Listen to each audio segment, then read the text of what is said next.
He was born Billy James Taitoko and was brought up in Cambridge and Te Kuiti.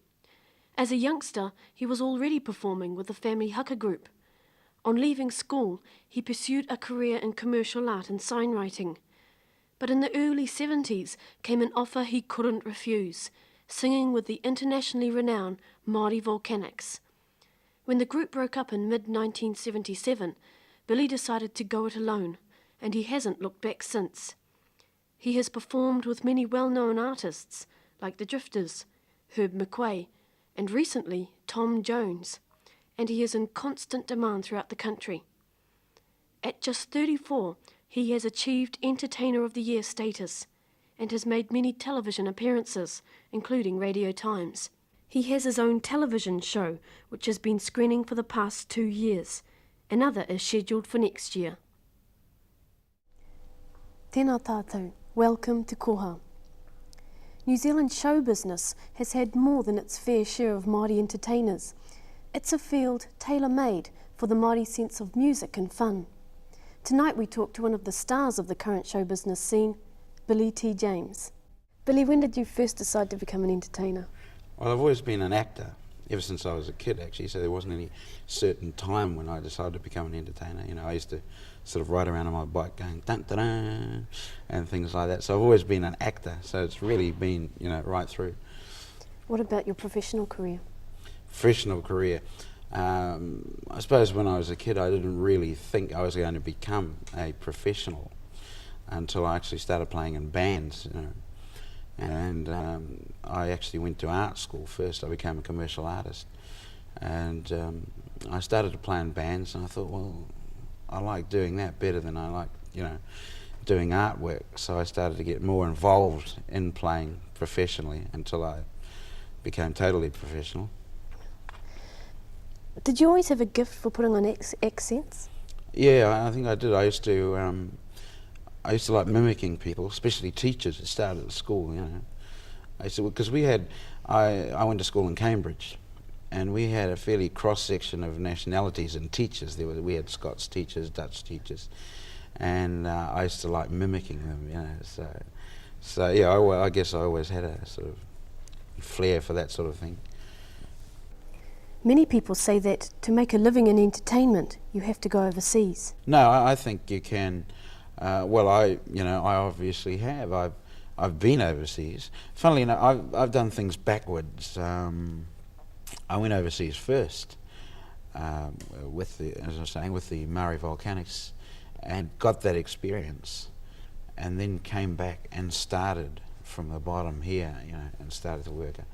But no, I don't think you have to go overseas now. To live, I mean. Obviously, you have to go overseas every now and again if you get the opportunity. Like I often get the opportunity, and you know, you take it and you go over there. But I wouldn't go over there and live. I mean, this is still the only place to live. The role that really made you known to New Zealanders was Dexter Fitzgibbon in Radio Times. Yes. Well, Dexter's a combination of a whole lot of different people that I'd listened to on record. As a Māori, do you think it a rather unusual role to play? Yeah, it probably is. It probably is, but I don't know. Once again, it comes under this this thing that I have for accents, you know, as opposed to being a Maori playing something. It's just a natural thing that sort of comes out, and I just like to do it, you know. How important is art to you? Well, it's not as important now as what it was, you know. Really, in the show, the importance of it was that it was another aspect of my talents, I suppose you could say, you know, to include in my show. But when I was working professionally, I guess I worked only for about a year after I finished my apprenticeship as a professional artist. It's always been a hobby with me, you know, ever since I was at school. You know, everyone else had sort of all their books set out very nice, and I had tanks and planes and things drawn. But now art is probably not as important as it was. it's a hobby. I like to do it now and again. You know, How important is your Māori background to you? it's quite important in as much as I can retain, you know, things like I'm talking about, being able to understand the people, being able to understand the humour, going to family gatherings, and knowing the etiquette of what, you know, what should be done on a marae and things like that, and so that, yeah, it's still quite important, you know. In your latest series, you were criticised, weren't you, for stereotyping the Māori. Do you think that was a fair criticism?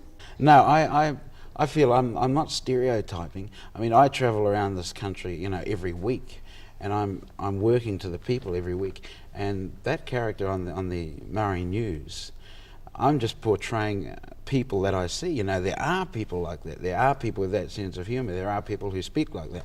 You know, I've got cousins, uncles, and other people that I meet during. So I'm not really, you know, stereotyping or demeaning anyone. I'm just portraying people that I know. You know, this is an example of sort of very subtle and cynical Maori humour that I run into.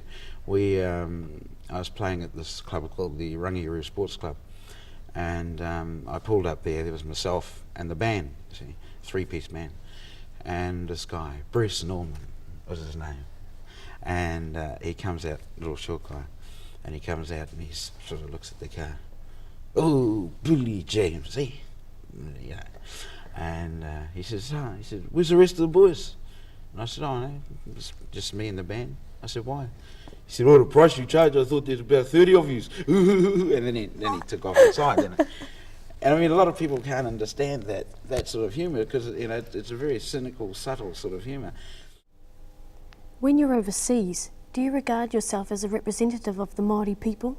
Well, yeah, in as much as that, in my opening spiel, obviously the humour, you know, just doesn't work overseas at all. You know, I mean, they just wouldn't understand it at all. I explain who I am, what I am.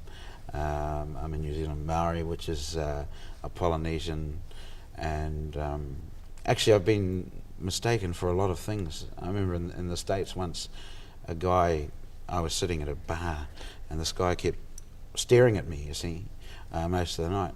First of all, I thought I might have been in a gay bar or something, you know. So, and anyway, the guy came over, and he said, excuse me, he said, how come you look like a Chicano and talk like a Limey? And I said, well, what's a Chicano? You know, apparently it's Mexican, you know, it's sort of the Puerto Rican type thing. But as far as working overseas and promoting Maoridom, I do in that I explain, you know, a little bit of our culture. I do a few songs, and then it's not totally, you know, it's not a totally Maori show because the venues that I work, you know, they just wouldn't call for a total ethnic type show unless I was part of a concert party, which the Maori Volcanics, which I was with. I suppose about 65% of our show was the Polynesian, but so, you know, in that situation, it worked quite well. Otherwise, I just, what I basically do is explain what I am, who I am, where I come from, and do a couple of songs. As an established entertainer in New Zealand, what do you hope to do in the future? You know what I'd like to do? A chat show. Billy, thanks very much for being with us. Tēnā koe. Tēnā koe. Nō reira e te iwi, kua mutu tēnei wā a ngā tātou a Koha mo tēnei tau. And that ends Koha for this year, but we'll be back again at the same time on the 4th of March.